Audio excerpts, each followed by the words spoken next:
چالیس ہجری کو جب رمضان اپنے اختتام کو جاتا رہا تو امام علی علیہ السلام بار بار فرماتے رہے، پوچھو جو پوچھنا چاہتے ہو، کیونکہ عنقریب تم اپنی نظروں سے مجھے دیکھ نہیں پاؤ گے۔ پھر بار بار روتے رہو گے کہ کاش آج علی ہوتے، ان سے ہم یہ سوال پوچھتے۔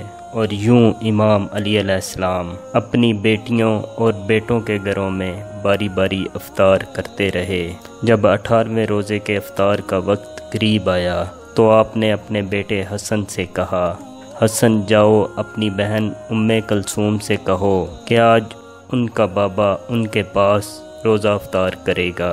بی بی ام کلثوم امام علی علیہ السلام کے لیے دودھ، نمک اور جو کی روٹی کا اہتمام کرتی ہیں۔ جیسے ہی امام علی علیہ السلام اپنی بیٹی کے گھر پہنچے، آپ کی بیٹی نے دسترخوان بچھایا۔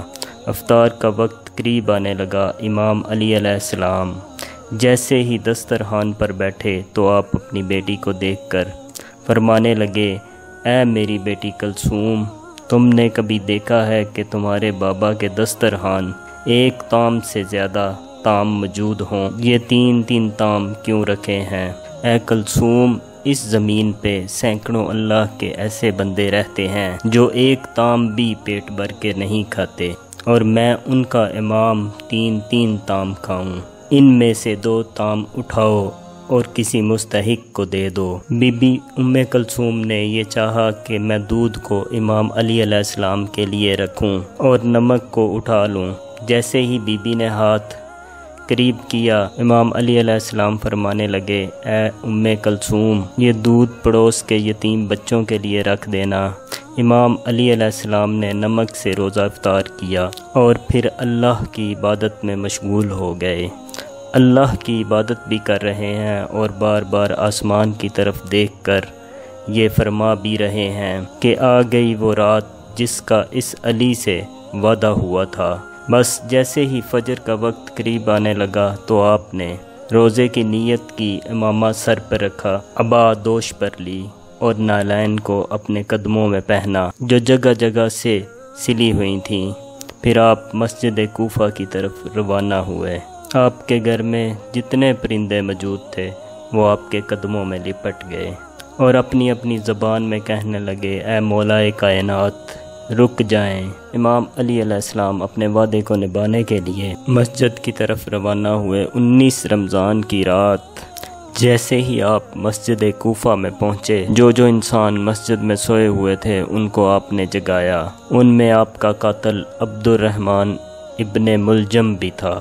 اس نے جیسے ہی امام علی علیہ السلام کو دیکھا تو امام علی علیہ السلام نے فرمایا، فجر کے وقت اللہ کے گھر میں سونا اللہ کو پسند نہیں، اٹھو اور اپنے کام کو انجام دو۔ یہ کہہ کر آپ محراب کی طرف روانہ ہو گئے اور اذان دینے لگے۔ آپ کی آخری اذان جیسے ہی کوفے کی گلیوں میں گونجی تو کوہرام برپا ہو گیا۔ ہر کوئی رونے لگا اور یہ کہنے لگا کہ آج یہ آسمان کا رنگ کچھ عجیب لگ رہا ہے۔ امام علی علیہ السلام بعد اذان جیسے ہی اللہ کی عبادت کے لیے مصلی پر آئے، قیام کیا، رکوع کیا، اور جب سجدے میں گئے تو عبد الرحمن ابن ملجم جو اپنے ساتھ ایک تلوار چھپا کر آیا تھا جو زہر میں ڈوبی ہوئی تھی، آپ جیسے ہی سجدے میں گئے تو اس ملعون نے سجدے کی حالت میں آپ پر وار کر دیا۔ بس جیسے ہی آپ کے سر پر اس ضرب کا لگنا تھا، آپ نے فرمایا، فزت برب الکعبہ، کعبے کے رب کی قسم آج یہ علی کامیاب ہو گیا۔ مسجد میں کوہرام برپا ہو گیا۔ آپ کے سر کے خون سے مسجد کا محراب رنگین ہو گیا، آسمان سرخ ہو گیا، نمازی سب سر پیٹنے لگے، رونے لگے۔ اتنی دیر میں آپ کے چاہنے والوں نے آپ کے قاتل کو پکڑا اور آپ کی طرف لے کر آئے، اور کوئی آپ کو زخمی دیکھ کر آپ کے لیے شہد کا شربت لے کر آیا۔ امام علی علیہ السلام نے جیسے ہی اپنے قاتل کو دیکھا کہ اس کے چہرے پہ موت کا ڈر ہے، تو جو چاہنے والا امام کے لیے شہد کا شربت لے کر آیا تھا، آپ نے اس چاہنے والے سے کہا، اے مجھ سے پیار کرنے والے، یہ شربت میرے قاتل کو پلا، کیونکہ اس کے چہرے کا ڈر یہ بتاتا ہے کہ اس شربت کی مجھ سے زیادہ اس کو ضرورت ہے، اور سختی سے فرمانے لگے کوئی بھی میرے قاتل کے ساتھ بدسلوکی نہ کرے، اگر میں اس ضرب کی وجہ سے شہید ہو جاؤں تو اس کو بھی صرف ایک ہی ضرب لگانا، اگر ایک ضرب سے یہ بچ جائے تو اس کو آزاد کر دینا، اگر اس ایک ضرب سے یہ مر جائے تو میرے قاتل کے جسم کی بے حرمتی مت کرنا، اس کے غسل و کفن کا اہتمام کرنا، اس کے جسم کے حصے نہ کاٹنا، کیونکہ میں نے اللہ کے رسول سے سنا کہ اللہ ایسے انسان پہ لعنت کرتا ہے جو مرے ہوئے انسان کے جسم کے حصے کاٹ کر اس کی توہین کرتے ہیں۔ پھر آپ فرمانے لگے حسن آؤ نماز پڑھاؤ۔ امام حسن علیہ السلام نے نماز فجر پڑھائی اور پھر امام علی علیہ السلام کو اپنے گھر کی طرف لے کر جانے لگے۔ آپ کے مقدس خون سے آپ کی سفید داڑھی سرخ ہو چکی تھی، زہر میں ڈوبی ہوئی تلوار کا زہر آپ کے جسم میں پھیلنے لگا تھا۔ امام علی علیہ السلام جیسے ہی اپنے چاہنے والوں کے ساتھ اپنے گھر کے قریب پہنچے تو آپ نے فرمایا عباس، حسن، حسین کہ میرے چاہنے والوں کو کہو یہیں سے واپس چلے جائیں، کیونکہ میرے ضرب لگنے کی خبر میرے گھر پہنچ چکی ہے۔ میں نہیں چاہتا کہ میری بیٹیوں کے رونے کی آواز میرے چاہنے والوں کے کانوں تک پہنچے۔ تمام صالحین کو اپنے اپنے گھروں کے لیے واپس پلٹایا گیا۔ امام علی علیہ السلام جیسے ہی اپنے گھر پہنچے تو بی بی زینب اور بی بی ام کلثوم رونے لگیں، گھر میں کوہرام برپا ہو گیا۔ آپ نے فرمایا گھبراؤ نہیں، اللہ کے ہر فیصلے میں مصلحت ہوتی ہے۔ بس آپ بستر بیماری پہ آئے، طبیب نے دیکھا اور رو رو کے فرمانے لگے کہ امام علی علیہ السلام کے جسم مبارک میں زہر پھیل چکا ہے، جتنا ہو سکے امام علی علیہ السلام کو دودھ پلائیں۔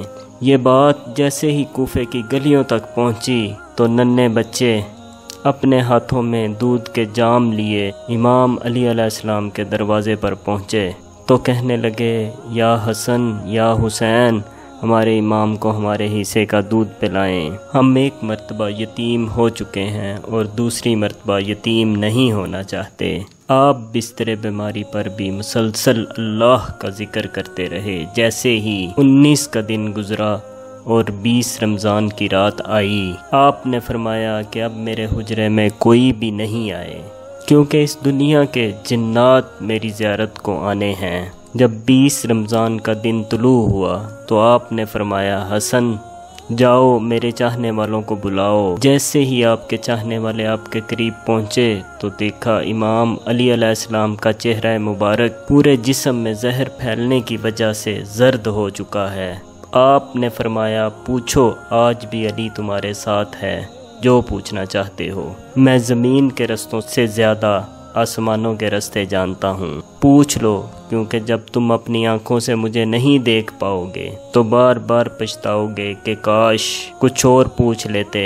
آپ کے عقیدت مند زاروں قطار رونے لگے، کسی نے آپ سے سوال کیا، کسی نے آپ سے جواب لیا، کوئی صرف آپ کی زیارت کرتا رہا۔ جب سارے لوگ چلے گئے تو پھر آپ نے فرمایا کہ حسن ہمارے پورے خاندان کو جمع کرو۔ جب سارے خاندان کے لوگ آ گئے تو آپ فرمانے لگے اب اس خاندان کا وارث حسن ابن علی ہے، اور جو امام حسن علیہ السلام کہیں وہ تم سب پر ماننا فرض ہے۔ اور پھر آپ نے امام حسن علیہ السلام سے فرمایا اے میرے بیٹے حسن، اپنے نانا کی صلح حدیبیہ کو یاد رکھنا، جہاں تک ہو سکے انسانوں میں امن اور محبت کا خیال رکھنا تاکہ انسانوں کا خون نہ بہے۔ پھر آپ نے فرمایا حسن و حسین، میری شہادت کے بعد میرے جنازے کی، میری قبر کی کسی کو خبر تک نہ دینا، میرا جنازہ اونٹنی پہ رکھ دینا، پیچھے سے حسن اور حسین آپ اٹھانا اور آگے سے جبرائیل اور میکائیل اٹھائیں گے، کیونکہ مجھے پتہ ہے اللہ کے دین کے دشمن میری شہادت کے بعد یہ چاہیں گے کہ اس علی کی قبر کو کھود کر علی کے جنازے کی توہین کریں۔ میری قبر پہلے سے بنی ہوگی، جہاں وہ اونٹنی رکے مجھے وہاں تدفین کر دینا، اور یہ بات کسی کو نہ بتانا تب تک جب تک اللہ خود ظاہر نہ کرے۔ پھر آپ نے اپنے بیٹے عباس کو بلایا اور پھر فرمانے لگے عباس میں نے تمہیں اللہ سے کربلا کے لیے مانگا تھا، تو حسین کا محافظ ہے، جو حسین کہے تمہیں ویسے ہی کرنا ہے۔ اور پھر اپنے بیٹے امام حسین علیہ السلام کو بلایا اور فرمانے لگے حسین تمہاری شہادت کی خبر تمہارے نانا نے تمہاری پیدائش کے وقت ہی بتا دی تھی، حسین تمہیں کربلا میں 3 دن کا پیاسا اور بھوکا رکھ کر قتل کر دیا جائے گا، تمہارے بچوں کو، بھائیوں کو، ساتھیوں کو تمہارے سامنے ہی مارا جائے گا، حسین تمہاری لاش پہ گھوڑے دوڑائے جائیں گے، تمہاری شہادت کے بعد میری بیٹیوں کو، تمہاری بہنوں کو، تمہارے گھر کی عورتوں کو قید کر کر اسی کوفہ اور شام میں پھرایا جائے گا، ان کو پتھر مارے جائیں گے، حسین جب تمہارا آخری وقت ہو اور الوداع کہنے بیبیوں کے خیموں میں آؤ اور اپنی بہنوں کے بازو چوم کر یہ کہنا کہ بابا نے کہا تھا اسلام کے لیے ہر غم سہنا اور اسلام کے پرچم کو ہمیشہ بلند رکھنا، ہر موڑ پہ اللہ کے رسول کی نبوت کی گواہی دینا۔ بس اتنی دیر میں آپ فرمانے لگے سلام ہو یا رسول اللہ، گھر میں کوہرام برپا ہو گیا، یا علی کیا ہمارے ساتھ رسول پاک ہیں؟ امام علی علیہ السلام نے فرمایا ہاں اللہ کے رسول اور تمہاری ماں فاطمہ الزہرا مجھے لینے آئے ہیں۔ یہ کہہ کر آپ نے اپنی مبارک آنکھیں بند کیں، گھر میں ماتم کی صدائیں بلند ہو گئیں اور یوں حسنین یتیم ہو گئے۔ آپ کی شہادت کے بعد آپ کی وصیت پر عمل کرتے ہوئے آپ کے جنازے میں کسی کو بھی شریک نہیں کیا گیا۔ آپ کا جنازہ پیچھے سے حسن و حسین نے جیسے ہی اٹھایا تو آگے سے جبرائیل اور میکائیل اٹھانے لگے اور ایک نورانی اونٹنی پر سوار کر دیا۔ حسن و حسین، جبرائیل اور میکائیل کے علاوہ کسی کو خبر تک نہیں تھی۔ خاموشی سے سب اس اونٹنی کے پیچھے چل ہی رہے تھے کہ جیسے ہی کوفے سے تھوڑا سا آگے گئے تو ایک چمکیلے پتھر پہ اونٹنی رک گئی۔ اس پتھر کو ہٹایا گیا تو وہاں ایک قبر پہلے سے ہی بنی تھی اور اس پہ لکھا ہوا تھا کہ یہ قبر اللہ کے نبی نوح علیہ السلام نے بنائی ہے، اللہ کے اس ولی علی کے لیے جس کے صدقے میری کشتی کو نجات ملی۔ سلام ہو شیر خدا، اللہ کے ولی، اللہ کے گھر میں پیدا ہونے والے، اللہ کے گھر میں شہید ہونے والے، مومنوں کے امیر علی ابن ابی طالب علیہ السلام، سلام ہو آپ پر۔ دوستو امید کرتے ہیں کہ شہادت مولا علی علیہ السلام کے حوالے سے یہ بنائی گئی ویڈیو آپ کو بہت زیادہ پسند آئے گی۔ ویڈیو پسند آنے کی صورت میں اسے اپنے دوستوں کے ساتھ شیئر کریں، لائک کریں اور ہمارے چینل پاکستان ٹائمز نیوز کو سبسکرائب کریں۔ ہماری اگلی ویڈیو آنے تک اپنا اور اپنے پیاروں کا بہت زیادہ خیال رکھیے گا۔ اللہ حافظ۔